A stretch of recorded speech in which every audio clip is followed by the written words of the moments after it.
The vault door opened with a metallic groan that echoed through the stone corridor beneath the palace. Lieutenant Marcus Hayes stepped inside, his flashlight cutting through decades of accumulated darkness. Behind him, Officer Daniel Cross carried the inspection checklist, his footsteps cautious on the ancient floor. "This section hasn't been opened in 8 years, Daniel said, reading from the maintenance log. "Last entry says structural assessment only." Marcus nodded, sweeping his light across rows of filing cabinets and storage containers. The air smelled of old paper and settled dust. This was routine work, the kind of tedious security protocol that kept the palace functioning behind its gilded facade. He had done this 100 times in 15 years of service. They moved deeper into the vault, past boxes labeled with departmental codes and year markers. Most contained financial records, correspondence archives, nothing of interest to anyone outside the administrative staff. Marcus checked seals, verified locks, made notes for the report he would file by evening. Then his light caught something unusual. Behind a stack of boxes marked with official seals, tucked against the far wall where shadows gathered thickest, sat a single chest. It was smaller than the others, made of dark wood with brass corners. No label? No departmental marking. No inventory tag. "That's odd," Daniel said, noticing Marcus had stopped moving. Marcus approached the chest slowly. His training told him to note its presence and move on. Let the archival staff handle untagged materials. But something made him pause. The chest wasn't dusty like everything else around it. Someone had placed it here deliberately, recently enough that time hadn't claimed it yet. He knelt down and tested the lid. Unlocked. "Sir, should we—" Daniel began. Marcus lifted the lid. Inside, arranged in careful stacks and bound with ribbon, were letters, dozens of them. The paper was cream-colored, expensive, the kind used for personal correspondence. Marcus lifted the first bundle carefully, angling his flashlight to read the signature at the bottom of the top letter. His breath stopped. The signature was unmistakable, elegant and flowing. Diana. His hands began to tremble as he read the first lines. The words spoke of isolation, of feeling watched, of conversations held in confidence that somehow became known to others. The date on the letter was from months before her death. "Lieutenant?" Daniel's voice seemed distant. Marcus looked up, his mind racing through implications he wasn't ready to face. These letters should have been with Diana's estate, archived with royal historians, preserved as part of the historical record. Instead, they were hidden in a vault beneath quarters that now belonged to Camilla. "Get me a transport case," Marcus said quietly. "And not a word about this to anyone. That's a direct order." Daniel disappeared back toward the entrance. Marcus sat in the darkness, holding letters that felt like they were burning through his gloves, and understood with perfect clarity that his life was about to change forever. Marcus sat alone in his quarters past midnight. The letters spread across his desk like evidence at a crime scene. He had signed out the transport case through official channels, logged it as historical materials requiring authentication. No one had questioned him. His rank and reputation bought him that much trust. Now, reading by lamplight while the palace slept around him, he understood why someone had wanted these words buried. Diana's handwriting grew more urgent as the dates progressed. She wrote about feeling trapped, about decisions made around her rather than with her. She mentioned names Marcus recognized, senior staff who still walked these halls. She described conversations where she had shared private thoughts, only to hear them repeated back to her through official channels, twisted into weapons against her credibility. One letter made his chest tighten. Diana wrote about documents she had tried to secure in her own name, personal papers that had vanished from her private office. She questioned whether her own rooms were truly private anymore. She used the word erased 3 times in 2 paragraphs. Marcus leaned back, pressing his palms against his eyes. He had sworn an oath to protect the crown, to serve the institution above all personal considerations. That oath had defined 15 years of his life. He had never questioned it, never wavered. But Diana had been part of that institution, too. These were her words, her voice, her truth. And someone had locked them away where they would never be found. He thought about protocol. The proper channel would be to report the discovery to the master of the household, who would consult with legal advisors, who would brief senior royals, who would make a determination about preservation and access. The letters would disappear into administrative review and emerge, if at all, heavily redacted and stripped of context. Diana would be silenced again, this time with his cooperation. Marcus stood and walked to his window. The palace grounds stretched dark and quiet below. Somewhere in the residential wing, Camilla slept in rooms that had once held these letters in secret. The coincidence was too precise to ignore. The vault had been under her quarters. The chest had been recently placed, well after Diana's death, well after the initial wave of archival work. Someone had hidden these deliberately, someone with access and authority. He returned to the desk and began making copies, using his personal scanner to digitize each page. The work took hours. His hands were steady now, his decision made. If he was going to destroy his career, he would do it with evidence secured and choices clear. By dawn, he had digital files stored in 3 separate locations, and the originals returned to their transport case. He showered, dressed in his formal uniform, and checked the morning schedule. Camilla had a private working session in her office at 9. No public engagements until afternoon. Marcus made the call himself, direct to her private secretary. Lieutenant Hayes requesting urgent audience with Her Majesty on a security matter. This morning, before her public schedule. There was hesitation on the other end. Marcus never made such requests. His role was perimeter security and vault access, not private meetings with royals. The matter cannot wait, Marcus said, his voice carrying 15 years of unquestioned service. I need 20 minutes. It concerns historical materials requiring immediate senior review. The secretary put him on hold. Marcus waited, watching the clock. When she returned, her voice was cautious but accommodating. Her Majesty will see you at 8:30. You'll have 15 minutes. Marcus hung up and sat perfectly still. In 3 hours, he would walk into that office and place Diana's letters on Camilla's desk. He would ask the questions that would end everything he had built. He would demand answers that no one in power wanted to give. His phone buzzed with the morning security briefing. Routine matters, staffing updates, nothing unusual. The palace ran on precision and predictability. Marcus had been part of that machine his entire adult life. Now he was going to break it. He gathered the transport case, locked his quarters, and walked toward the confrontation that would define everything that came after. Marcus arrived at Camilla's private office at exactly 8:25. Her secretary, a woman named Helen who had served the royal household for 30 years, looked at him with barely concealed curiosity. The transport case in his hands was standard issue, but his expression apparently was not. She's finishing a call, Helen said. Please wait. Marcus stood by the window, watching gardeners work the grounds below. His heart rate was elevated but controlled. He had rehearsed this moment a dozen different ways, discarded every approach that felt theatrical or confrontational. This required precision, not drama. The office door opened. Helen gestured him inside. Camilla sat behind a mahogany desk covered with correspondence and briefing papers. She wore a simple blue suit, reading glasses perched on her nose. She looked up as Marcus entered, her expression pleasant and mildly curious. Lieutenant Hayes, she said, setting down her pen. Helen tells me this is urgent. Marcus closed the door behind him.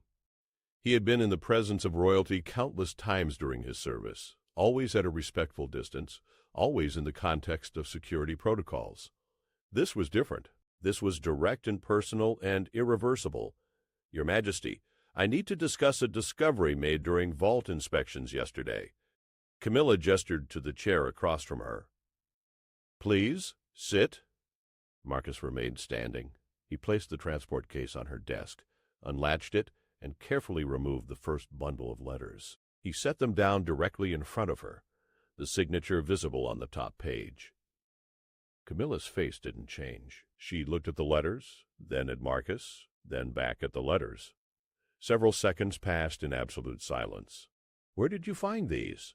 Her voice was calm, almost gentle. In a sealed vault beneath your private quarters. An unmarked chest, placed recently. No inventory record, no archival documentation. Marcus kept his tone professional, factual. These are personal letters written by Princess Diana in the months before her death. They should be with the royal archives or her estate holdings. Instead, they were hidden.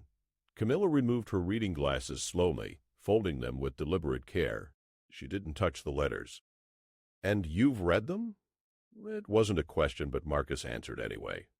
"Yes, Your Majesty, enough to understand their significance." "Their significance," Camilla repeated softly.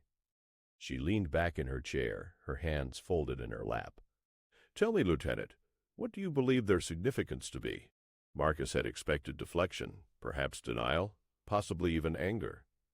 This quiet invitation to explain himself was more unsettling than any of those responses. "They document her state of mind, her concerns about privacy and loyalty within this household. They suggest she felt monitored and isolated. They contain observations about people who still serve here." Marcus paused. "They deserve to be preserved and reviewed by appropriate authorities, not locked away where no one will find them." "Appropriate authorities?" Camilla said. "And you've determined that I am not an appropriate authority." "I've determined that you are the person in whose private vault they were hidden, Your Majesty." "That raises questions I cannot ignore." The silence that followed was absolute. Outside, a clock chimed the half-hour. Camilla's expression remained perfectly composed, but something shifted in her eyes.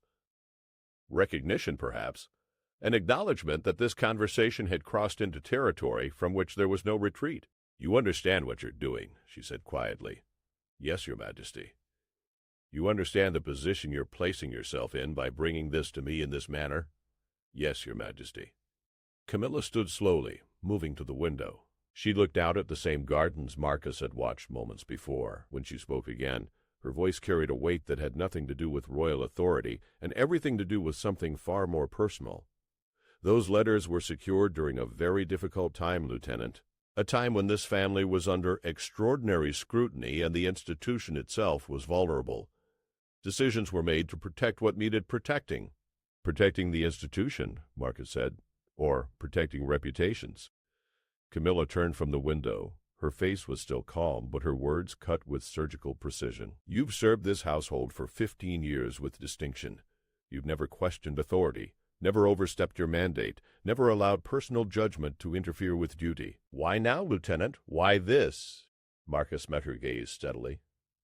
"Because Diana was owed more than silence, Your Majesty. Because her words deserve to exist, even if they're uncomfortable. Because hiding them feels like erasing her all over again." Camilla walked slowly back to her desk. She looked down at the letters, still untouched, still carrying their burden of buried truth. "You realize," she said softly, "that there is no outcome here where you continue your service." "I realize that, Your Majesty. And you've chosen this path regardless." "Yes." Camilla reached for her phone with one hand, her eyes never leaving Marcus's face. "Then we'll need others here for this conversation." The room remained silent after Camilla made her call. She hadn't specified who she was summoning, only that the matter required immediate senior attention. Marcus stood at parade rest, the transport case still open on the desk between them, Diana's handwriting visible like an accusation neither of them could ignore. Camilla returned to her seat, her movements unhurried. She picked up one of the letters finally, holding it delicately, as though it might disintegrate under too much pressure. She read for perhaps 30 seconds, then set it down with the same careful precision. "You believe these should be public?" she said. "I believe they should be reviewed by independent historians and archivists. What happens after that review should follow proper protocols for historical preservation." "Protocols," Camilla repeated, a faint edge entering her voice for the first time. "Lieutenant, protocols exist to serve the institution. They are not abstract principles floating above the realities of governance and stability." Marcus chose his words carefully. "With respect, Your Majesty, Diana was part of this institution. Her perspective, her experiences, they're part of the historical record whether anyone finds them comfortable or not." Camilla leaned forward slightly. "Comfortable? You think this is about comfort?" Her voice remained measured, but intensity grew beneath the surface. When Diana died, this family nearly tore apart. The public grief was volcanic. The princes were children, devastated and exposed to a level of scrutiny no child should endure. Every decision made in those weeks and months was about survival, Lieutenant. Not comfort, survival. And these letters threatened that survival? These letters, Camilla said, contained accusations and suspicions born from a woman who was deeply troubled, isolated by her own choices as much as anyone else's actions, and writing from a place of pain that colored everything she perceived. Marcus felt heat rise in his chest, but kept his voice level, so her pain made her unreliable. Her isolation meant her observations couldn't be trusted. That's a convenient dismissal, Your Majesty. It's a recognition of context, Camilla countered. Diana wrote these in the worst period of her life. She was convinced people were working against her, that conversations were being monitored, that she was being systematically undermined. Some of that was true. Much of it was her own fears and insecurities manifesting as conspiracy. Then, let historians make that determination. Let experts examine the claims against verifiable facts. Don't make the decision for them by keeping the letters hidden. Camilla's jaw tightened, almost imperceptibly. You're suggesting I personally orchestrated this concealment? I'm stating facts, Your Majesty. The letters were in your vault. They were placed there deliberately. Someone with authority and access decided they should disappear. To protect her sons, Camilla said, her voice sharpening. To protect two boys who had just lost their mother from having her most anguished, most paranoid writings dissected by a public that would use them as weapons. Do you have children, Lieutenant? Marcus hesitated. No, Your Majesty. Then perhaps you cannot fully understand what it means to shield young people from unnecessary cruelty. William and Harry were drowning in grief. These letters, released in that environment, would have become tabloid fodder. Diana's pain would have been commodified, analyzed, used to fuel speculation and blame. Is that what you think she would have wanted? I think she would have wanted her voice to matter, Marcus said quietly. I think she would have wanted to be believed. Believed about what? Camilla stood again, her composure finally showing cracks. That palace staff were conspiring against her? That her phones were tapped? That documents were being stolen from her office? These were fears, Lieutenant. Understandable, perhaps justified by her experience, but still fears, not evidence. Then why hide them? If they're just the troubled thoughts of a grieving woman, why not archive them properly and let time provide the perspective? Camilla's eyes hardened. Because time doesn't erase damage, Lieutenant. It multiplies it. Those letters in the public sphere 20 years ago would have destroyed what little stability this family had left. Those letters today would be weaponized by people who want to relitigate old conflicts and paint this institution as corrupt and cruel. This is the perfect sign that the text is governed by the text industry. And if there's truth in them? Truth, Camilla said, is not the same as complete understanding. Diana felt isolated. That was true. She also isolated herself, pushed away advisors who tried to help, rejected protocols that existed for her protection. Her truth was partial, colored by depression and anger. Releasing it without context would be fundamentally dishonest. Marcus met her gaze directly.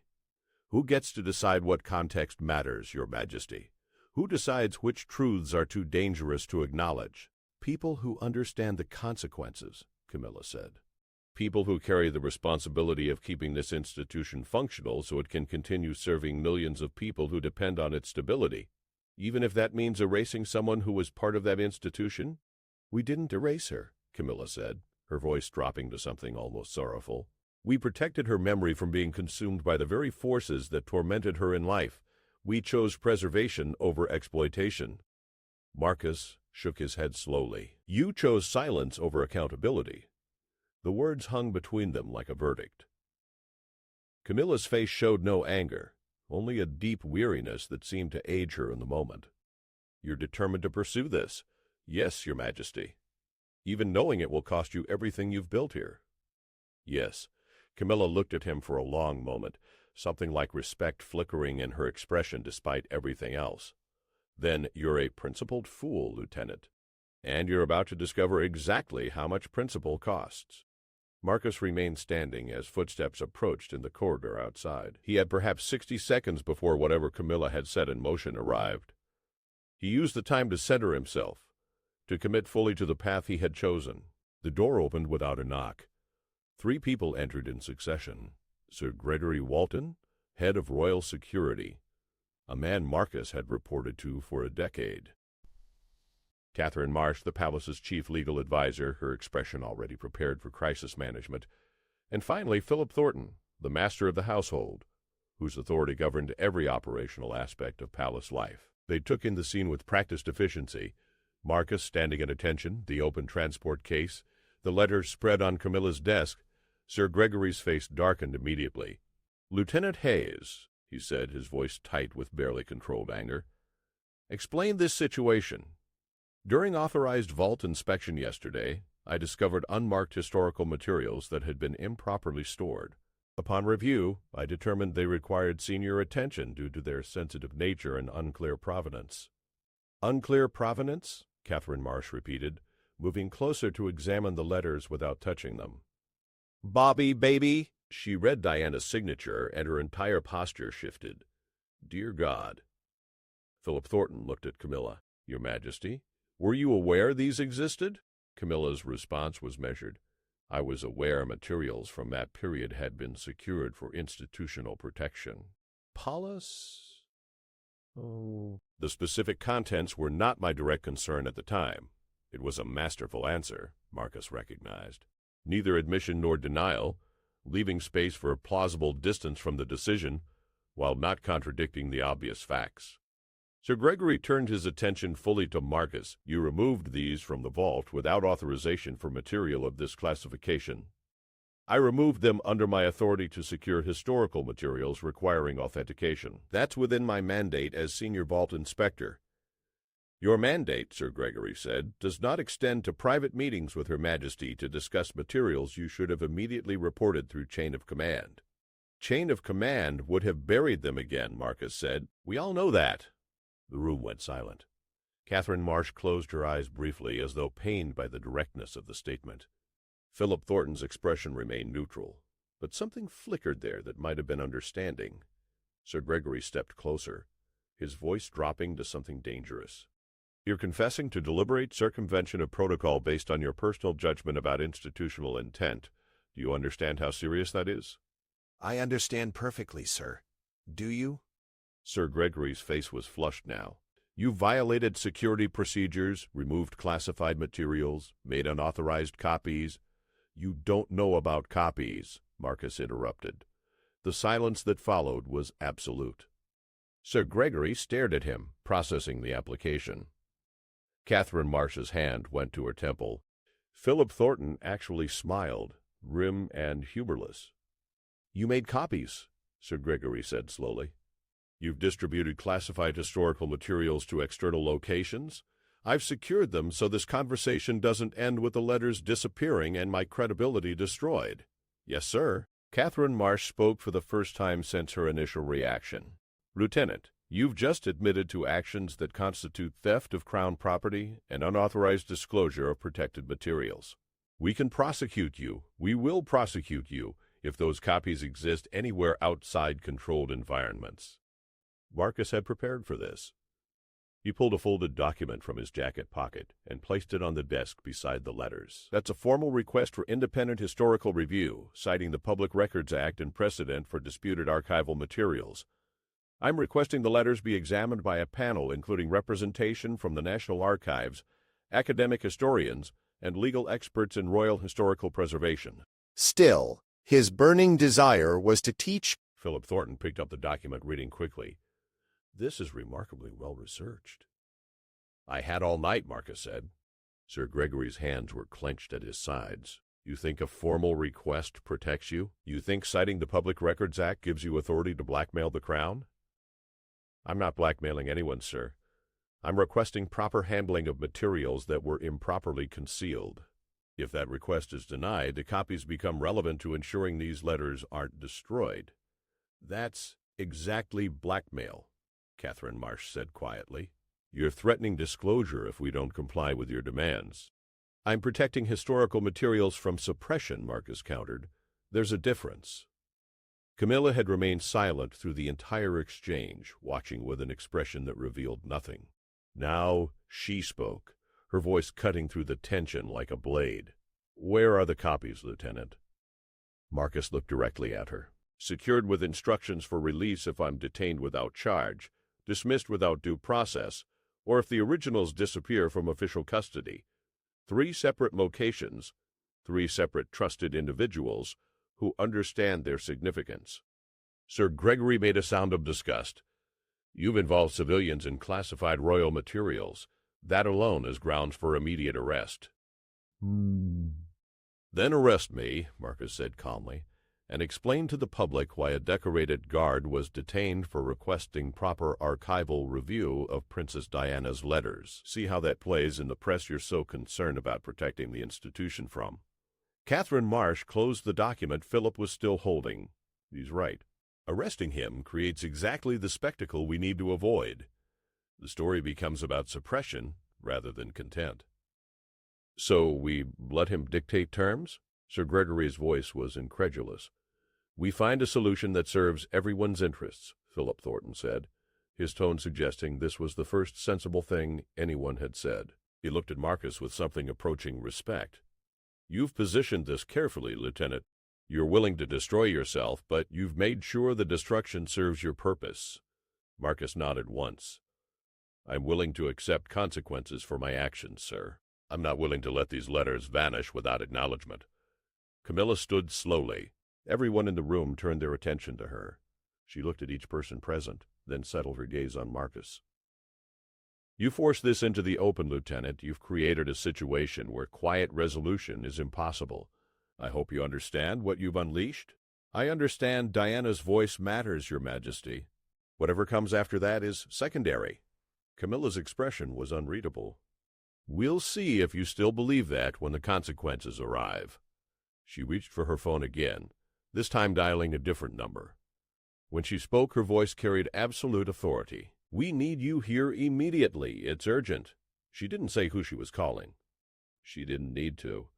Everyone in the room understood. The king was coming. They waited in rigid silence. Sir Gregory positioned himself near the door, his posture military straight but his jaw working with suppressed fury. Catherine Marsh reviewed Marcus's formal request again, making notes in the margins. Philip Thornton stood by the window, his expression thoughtful, occasionally glancing at Marcus as though reassessing someone he thought he had understood. Camilla returned to her seat, her hands folded on the desk, her face a mask of controlled composure. The letters remained between them, physical evidence of everything unspoken. Marcus kept his breathing steady. He had never met the king in any capacity beyond formal ceremonies where Marcus was part of the faceless security detail. Royal guards existed in the background, necessary but invisible. Now he would stand before the monarch as an individual, a dissenter, someone who had shattered the quiet machinery of institutional trust. 15 minutes passed. Then footsteps in the corridor, purposeful and unhurried. The door opened and everyone except Camilla stood straighter, instinctive deference hardening their postures. The king entered alone, no private secretary, no equerry. He wore a dark suit, his expression drawn with the weariness of someone who had been managing crises since dawn. His eyes swept the room, cataloging who was present and why, before settling on the letters spread across Camilla's desk. He moved to the desk, picked up one of the letters, and read in complete silence. No one spoke, no one moved. Marcus could hear his own heartbeat in the stillness. The king set down the letter and looked at Camilla. How long have you known these existed? They were secured during the transition period after Diana's death, Camilla said carefully. I was informed they had been placed in controlled storage for institutional protection. I did not review specific contents. The king's expression didn't change, but something tightened around his eyes. He turned to Sir Gregory. Who authorized their concealment? Sir Gregory hesitated for the first time since entering the room. The decision predates my tenure in this role, Your Majesty. It would have been made at the highest levels of household management during the immediate aftermath. The highest levels, the king repeated softly. He looked at the letters again, his face unreadable. Then he turned his full attention to Marcus. Lieutenant Hayes, you discovered these yesterday. Yes, Your Majesty. Marcus's voice was steady. And you chose to bring them directly to Her Majesty rather than following established procedures. Yes, Your Majesty. Why? The question hung in the air, simple and devastating. Marcus had prepared answers, justifications, explanations of principle and duty. But standing before the king, with Diana's words lying between them like ghosts demanding recognition, only truth seemed adequate. Because I believed established procedures would bury them again, Your Majesty. Because I read her words and understood she had been trying to speak, and someone had decided her voice didn't matter enough to preserve. Because I took an oath to serve this institution with honor, and hiding these letters felt dishonorable, regardless of the reasons behind it. The king studied him for a long moment. You've served 15 years without incident. Exemplary record. Multiple commendations. Why risk all of that now? Marcus met the king's gaze directly, the way he had been trained never to do, because this moment demanded directness over deference. Because some things matter more than career, Your Majesty. Because your mother wrote these words in pain and fear, and she deserved better than to have them locked away where no one would ever hear them. Something shifted in the king's face, a micro-expression of pain, so brief Marcus almost missed it. The king looked away, toward the window where morning light cut through the formal gardens beyond. My mother, the king said quietly, was an extraordinary woman who suffered greatly in circumstances that should never have existed. She was also, in those final years, deeply unhappy and often suspicious of people trying to help her. These letters likely reflect both truths. He turned back to Marcus. You've read them. What do you believe she wanted? Marcus had asked himself that question through the entire sleepless night. He answered with the certainty that had driven every decision since opening that unmarked chest. I believe she wanted to be heard, Your Majesty, not necessarily understood, not even necessarily believed about every detail. But heard, acknowledged, not erased because her truth was inconvenient or painful or complicated. The king's expression was inscrutable. He looked at Catherine Marsh. Legal options? Catherine straightened. Lieutenant Hayes has violated multiple security protocols and removed classified materials from controlled custody. We can prosecute. However, he's made copies and positioned them for potential public release. Prosecution creates a public spectacle and validates his narrative about institutional suppression. The optics are catastrophic either way. And if we concede to his demands, we establish precedent that junior staff can circumvent authority through threat of disclosure. We potentially expose the family to renewed scrutiny about Diana's death and the decisions made afterward, but we also demonstrate transparency and willingness to engage with difficult history. The king looked at Philip Thornton. Your assessment? Philip chose his words carefully. The lieutenant has created a situation where all options carry significant risk, Your Majesty, but he's also created an opportunity. We can manage independent review.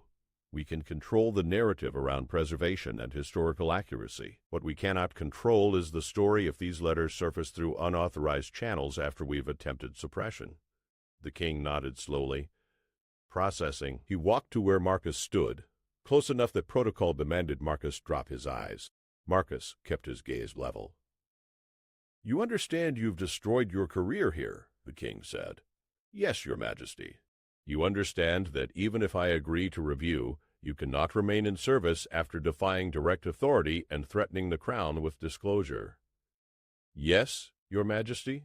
And you accept those consequences? I do, Your Majesty. The king's expression remained neutral, but his voice carried something Marcus couldn't quite identify.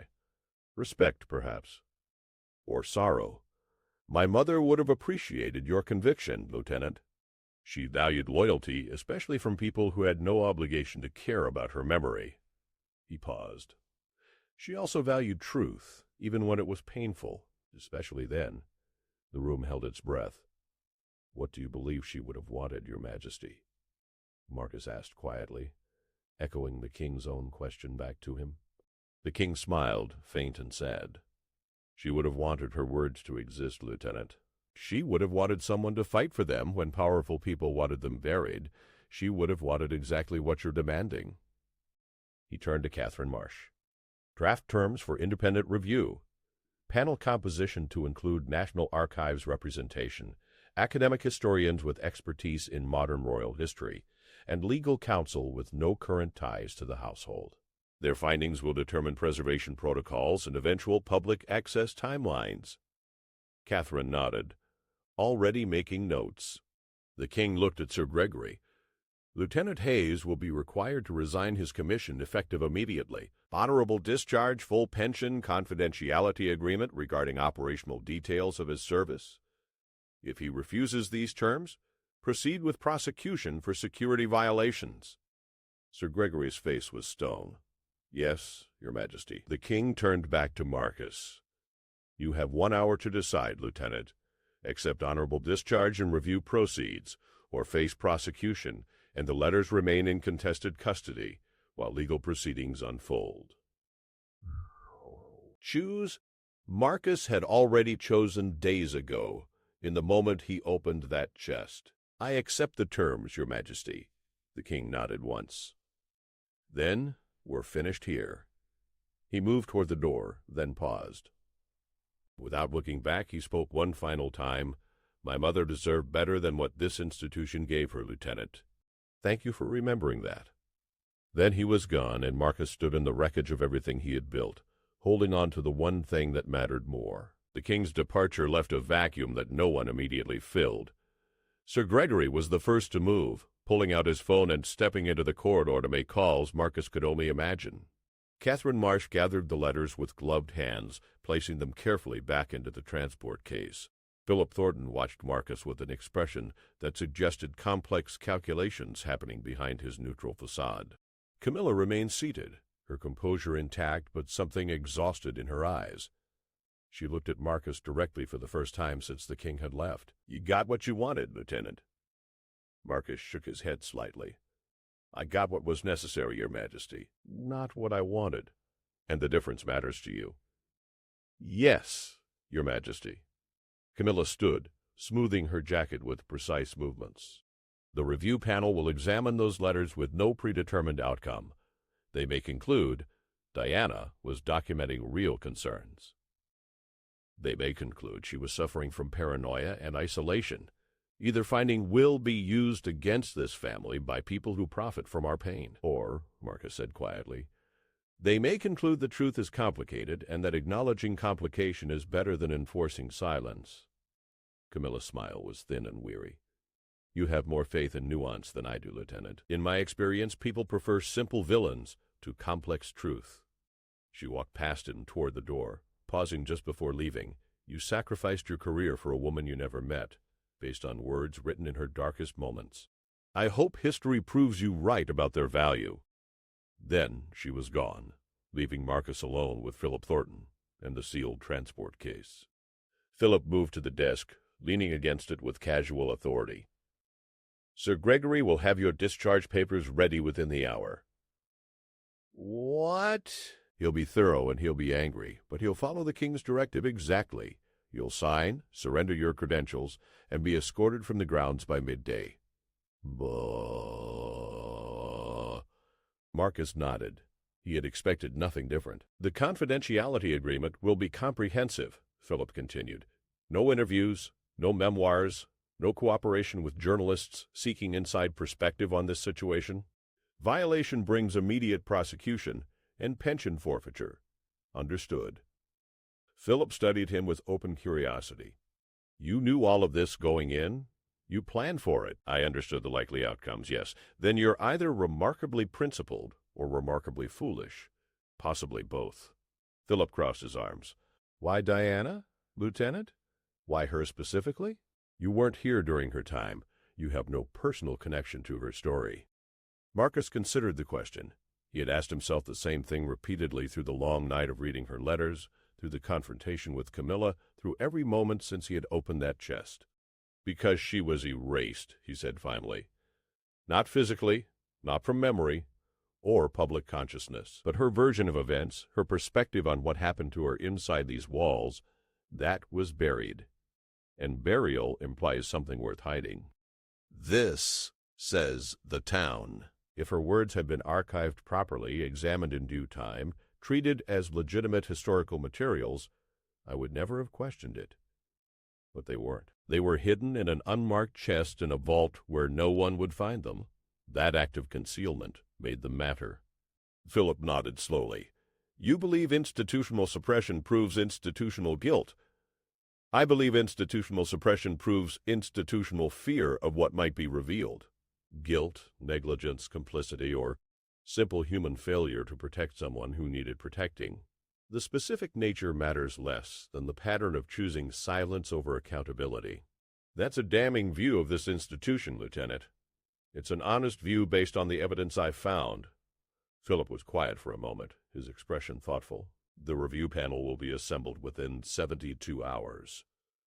Catherine will select historians with impeccable credentials and no obvious biases toward or against the royal family.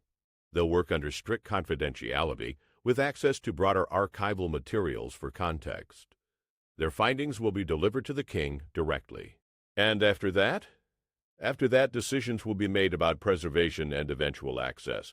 Could be 5 years, could be 25. Could be never if the panel determines the letters contain nothing of legitimate historical value beyond Diana's personal anguish. Marcus felt something cold settle in his chest. So the letters could still be buried, just with official justification this time. They could be, Philip acknowledged. Or they could be preserved with appropriate context for future historians to examine when emotional distance makes objective assessment possible. That's what independent review means, Lieutenant. No predetermined outcome. You've forced transparency in the process, but you haven't guaranteed the result you want. It was the truth Marcus had been avoiding since the king laid out his terms. He had won access to review, but not to Diana's voice being heard. The panel could read those letters and conclude they should remain sealed indefinitely. All his sacrifice, all his burned bridges, and Diana could still end up silenced. Philip seemed to read his thoughts. You're realizing that principles don't guarantee outcomes. Integrity means accepting uncertainty. I'm realizing that I did what I could with the authority I had, Marcus said. The rest is beyond my control. That's wisdom, Lieutenant. Unfortunate it arrived at the cost of your career. Sir Gregory returned, his face set in grim lines. He carried a folder thick with documents. Discharge papers, confidentiality agreement, pension documentation, and final security debriefing requirements. We'll process everything in Conference Room 3. Lieutenant Hayes, you're to surrender all credentials, access cards, and palace-issued equipment immediately upon signing. Marcus followed Sir Gregory into the corridor, Philip trailing behind. They walked through passages Marcus had traversed thousands of times, past portraits of monarchs stretching back centuries, through the administrative heart of an institution that had outlasted empires and revolutions. Conference Room 3 was sterile and functional, designed for unpleasant, necessary business. Catherine Marsh was already there, additional documents spread before her. She gestured Marcus to a seat. These are standard discharge forms, she said, her tone professionally neutral. Honorable separation from service, full pension rights preserved, recognition of 15 years exemplary conduct. Nothing in your official record will reference today's events. As far as external documentation is concerned, you're retiring for personal reasons. Marcus reviewed the papers. Everything was as promised. Clean, professional, designed to erase any suggestion of conflict or controversy. The confidentiality agreement, Catherine continued, sliding a second document across, prohibits any discussion of operational security matters, internal palace procedures, or private interactions with members of the royal family. It specifically bars cooperation with media, publication of memoirs or accounts, and participation in documentary or investigative projects related to your service. Marcus read carefully. The language was comprehensive and airtight. He would leave here unable to tell anyone what he had done or why. Diana's letters would proceed to review, but his role in bringing them forward would remain unknown, unacknowledged, erased from the narrative. If I signed this, no one will ever know I found the letters. That's correct, Catherine said. The official story, if any story becomes necessary, will be that materials were discovered during routine archival review and referred for appropriate examination. Your name will not appear anywhere in documentation. Marcus felt the irony settle over him like weight. He had fought for Diana's voice to be heard, and his own reward was permanent silence. And if I refused to sign? Sir Gregory's voice was hard. Then we proceed with prosecution for security violations, theft of classified materials, and unauthorized disclosure. You'll be detained pending charges, The letters will remain in disputed custody during proceedings, and review will be delayed indefinitely while legal matters are resolved. You'll likely face prison time and permanent loss of all benefits. The choice was no choice at all. Marcus picked up the pen. One question, he said, looking at Catherine. The review panel's findings, will they be made public? That decision rests with the king based on the panel's recommendations. Potentially yes, potentially no, potentially partial disclosure with redactions. So Diana might still be silenced even after review. Catherine met his eyes with something approaching sympathy. She might be, Lieutenant. Or she might be heard in ways that serve historical understanding without causing unnecessary harm to people still living. The panel will make recommendations based on professional judgment, not emotional investment. Marcus nodded slowly. He signed the discharge papers, then the confidentiality agreement, his handwriting steady despite everything ending around him. When he finished, he set down the pen and looked at Sir Gregory. I'm ready to surrender my credentials. The process was mechanical and final. Badge, access cards, encrypted communication device, ceremonial sidearm he had been authorized to carry during formal duties. Each item placed on the table represented a piece of identity built over 15 years, now stripped away in minutes. Sir Gregory collected everything with grim efficiency. You have 30 minutes to clear your quarters. Escort will be provided to ensure no additional materials are removed from palace grounds. Personal effects only. Marcus stood. Understood, sir. As he turned toward the door, Philip Thornton spoke one last time. Lieutenant Hayes, for what it's worth, you acted with conviction when conviction was needed. That matters regardless of outcomes. Marcus paused, looking back. Does it, sir? If the letters remain hidden, if Diana stays silenced, does my conviction change anything? It changes you, Philip said quietly, and sometimes that's all principles can guarantee. Marcus walked out into the corridor, an escort falling into step behind him, and headed toward quarters that would be empty of his presence by noon. The palace grounds stretched vast and manicured under gray morning sky. Marcus walked the perimeter path he had patrolled countless times, no longer on duty but not yet fully separated from the place that had defined his adult life. His escort, a young officer named Colin who had served under Marcus for 2 years, maintained respectful distance, understanding this was both procedure and farewell. Marcus had 30 minutes before final departure. His quarters were cleared, personal effects packed into 2 modest boxes already loaded into his vehicle at the west gate. Everything that mattered from 15 years of service fit into containers he could carry alone. Report, the realization should have felt diminishing. Instead, it felt clarifying. He stopped at a bench overlooking the rose garden, a space where off-duty guards sometimes took breaks during long shifts. Colin hesitated, then positioned himself nearby, giving Marcus privacy while maintaining visual contact as protocol required.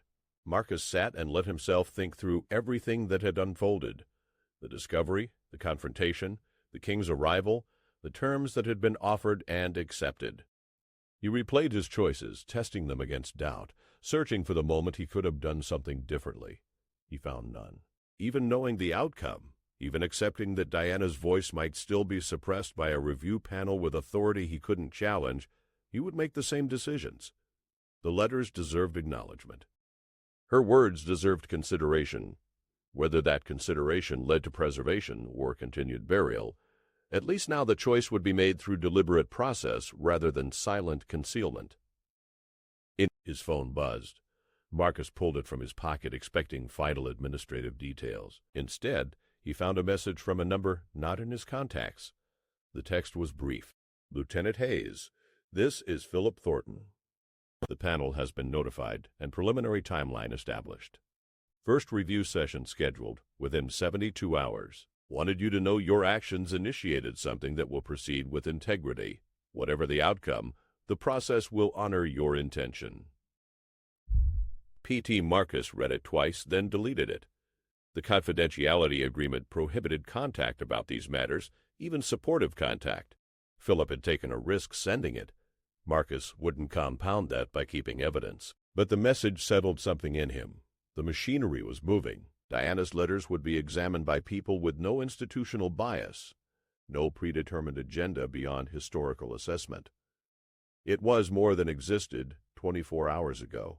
It was more than would have existed if he had followed proper channels and watched the letters disappear into administrative silence. He stood and continued walking. The palace rose behind him, all stone permanence and accumulated history. Somewhere inside those walls, decisions were being made about how to manage what he had forced into the open. Somewhere, Camilla was adjusting to the reality that Diana's words would be examined despite years of concealment. Somewhere, the king was wrestling with complicated loyalty to both his mother's memory and the institution he now led. Marcus had no role in any of it anymore. He was external now, a civilian with no access and no authority. The story would continue without him. He reached the memorial fountain dedicated to staff who had served the crown with distinction. Names carved in stone, acknowledgment of service rendered faithfully over decades. Marcus's name would never appear there. Matis. His service would end with no public recognition, no ceremony, nothing to mark the transition from valued guard to displaced former employee. He was fine with that. Recognition had never been the point. Colin approached carefully. "Lieutenant, sir?" "It's time," Marcus nodded. "Thank you, Colin. Take care of the new staff. Make sure they understand the work matters even when it's invisible." Colin's face showed genuine emotion. "You were the best commander I served under, sir. Whatever happened, whatever you did, it must have been for good reason. We all believe that." Marcus gripped the younger man's shoulder briefly. "Keep that faith in principles over politics, Colin. It'll serve you better than cynicism." They walked together toward the west gate. Marcus's vehicle waited. Civilian clothes already changed into uniform packed away with his other effects. The transformation from Lieutenant Hayes to simply Marcus was nearly complete. At the gate, security processed his departure with mechanical efficiency. Final documentation signed, visitor access permanently revoked, acknowledgement that he understood the terms of his separation. The guard at the checkpoint, someone Marcus had worked alongside for years, couldn't meet his eyes. Marcus climbed into his vehicle and started the engine. Through the rearview mirror, he watched the palace recede. 15 years of service, of purpose, of identity wrapped in duty and discipline, falling away with each meter of distance. He drove through London streets he knew intimately from years of security route planning, now navigating them as ordinary civilian traffic. No escort, no official vehicle marking, no authority beyond what any other driver possessed. His phone buzzed again, this time a text from his sister, unaware of everything that had happened. "Still on for dinner tomorrow? Want to hear how the palace job is going?" Marcus pulled over and called her directly. When she answered, cheerful and unconcerned, he took a breath. "The palace job ended today. I'm fine. Everything's fine, but I need to figure out what comes next. Can we talk tonight instead?" Concern flooded her voice immediately. "Marcus, what happened? Are you okay?" "I'm okay. I did something I believed was right and it cost me the position. That's all I can say about it. But I'm okay." His sister, who had watched him build his entire adult identity around royal service, was quiet for several seconds. Then, gently, "You wouldn't have left unless it mattered more than staying. Come over tonight. We'll figure this out together." Marcus felt gratitude crack through the careful composure he had maintained since signing the discharge papers. "Thank you. I'll be there by 7. He ended the call and sat in the car watching ordinary people move through ordinary afternoon routines. Shopping, commuting, living lives entirely disconnected from palace intrigue and historical letter discoveries, and the weight of choosing principle over security. He was one of them now. Unemployed, uncertain, stripped of the structure that had defined him. And underneath the dislocation, underneath the loss of identity and purpose, he felt something unexpected. Relief. He had done what conscience demanded. He had forced truth into the open, even when power wanted it buried. He had honored a dead woman's voice when silence would have been easier and safer and career-preserving. The cost was real. The uncertainty was real. But the integrity was real, too, and it was his to keep, regardless of what happened to those letters, regardless of whether Diana's words ever reached beyond the review panel, regardless of whether history remembered his role or erased it entirely. Marcus pulled back into traffic and drove toward a future he couldn't yet see, carrying nothing but the certainty that some choices mattered more than their outcomes. 3 weeks passed in strange suspension. Marcus moved through days without the structure that had governed 15 years of his life. No morning briefings, no security rotations, no purpose beyond filling hours until purpose revealed itself. He stayed with his sister initially, then found a small flat in a neighborhood far from the palace, far from the tourist routes and ceremonial grandeur. He didn't look for work immediately. The pension provided modest stability, enough to afford time for processing what had happened. He walked London streets as an anonymous civilian, visited museums he had never had time to explore, read books that had nothing to do with security protocols or royal history. The confidentiality agreement meant he couldn't discuss what he had done, couldn't seek validation or perspective from anyone who might understand the weight of his choices. His sister knew only that he had left over a matter of principle.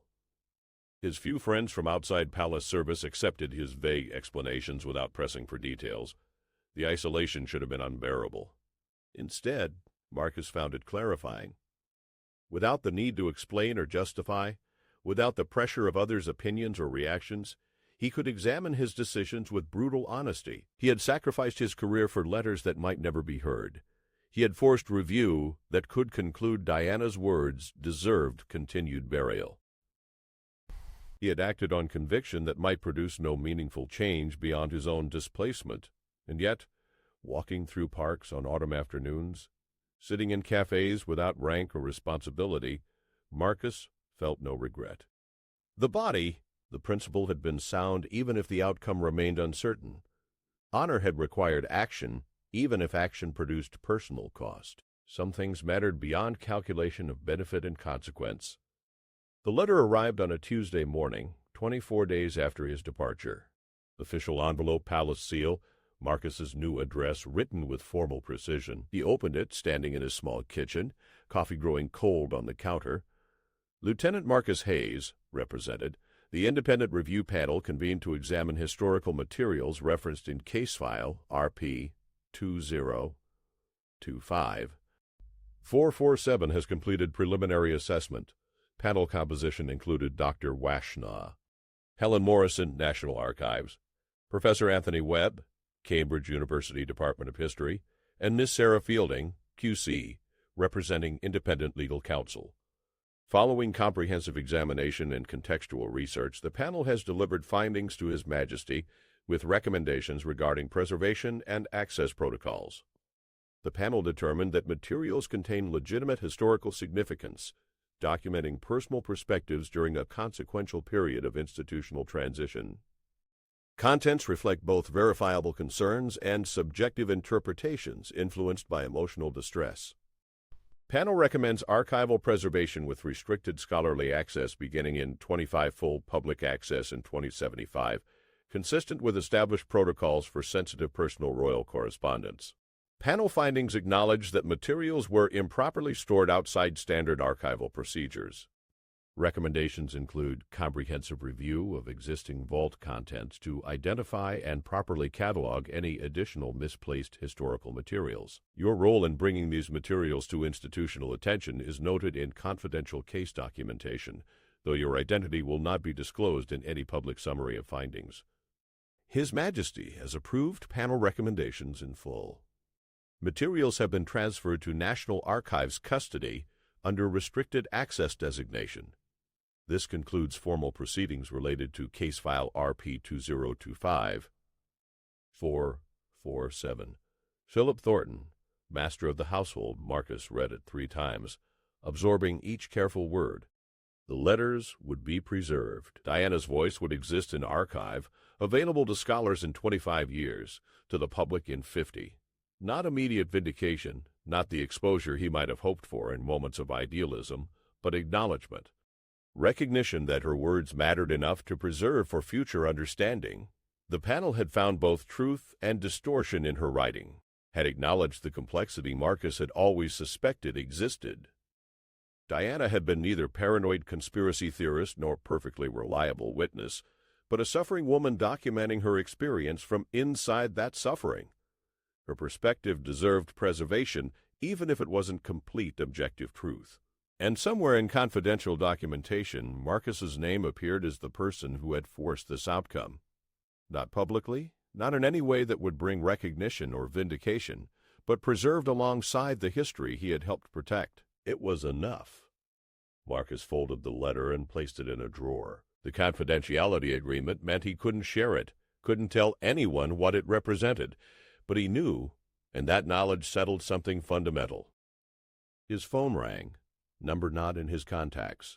Marcus answered cautiously. "Mr. Hayes, this is Director Collins from Kensington Security Solutions. Your name came to us through confidential recommendation from someone who spoke very highly of your integrity and judgment. We provide security consultation for museums, archives, and historical institutions. I understand you recently left Royal Service. Would you be interested in discussing opportunities with our firm?" Marcus processed the careful phrasing. Confidential recommendation. Someone had passed his name along without violating the agreement, without explaining why he had left, simply vouching for his character and capabilities. Philip Thornton, most likely, or perhaps someone else who had witnessed what happened and understood what it cost. "I'd be interested in learning more," Marcus said. "Excellent. We're particularly seeking someone with experience in sensitive materials handling and institutional protocols. Your background suggests you'd be ideal for our archival security division. Could you meet Thursday afternoon?" Marcus looked around his small flat, at the temporary existence he had built in the weeks since everything changed. This was the beginning of what came next. Not palace service, not royal duty, but work that valued the same principles that had driven his choices. Thursday works perfectly. After ending the call, Marcus walked to his window. The view showed ordinary London, traffic and pedestrians, and the daily movement of a city that had no idea of what had transpired in palace rooms, or what letters now rested in National Archives custody. Diana's words would wait there, preserved and protected, until time provided the distance necessary for fair examination. Scholars in 2050 would read them and debate their significance. The public in 2075 would assess them through lenses Marcus couldn't predict. The letters would outlive him, outlive everyone involved in the events they documented. That permanence was what mattered. Not immediate disclosure, not vindication in his lifetime, but the certainty that truth, even complicated truth, would survive. Marcus's role was finished. The letters existed beyond his influence now, protected by protocols he had forced into being, but could no longer control. Future historians would examine them without knowing his name, without understanding what their preservation had cost. He was fine with that. Recognition had never been the point. He thought about Diana, a woman he had never met, whose words he had read in darkness and defended at professional cost. He hoped, wherever consciousness persisted beyond death, she knew that someone had fought for her voice when power wanted it silenced. He hoped she understood that her truth, partial and pain-colored as it was, had been deemed worthy of preservation. He hoped she knew she hadn't been completely erased. Marcus turned from the window and began preparing for the interview Thursday, for the work that would come after, for the life he would build beyond the palace walls.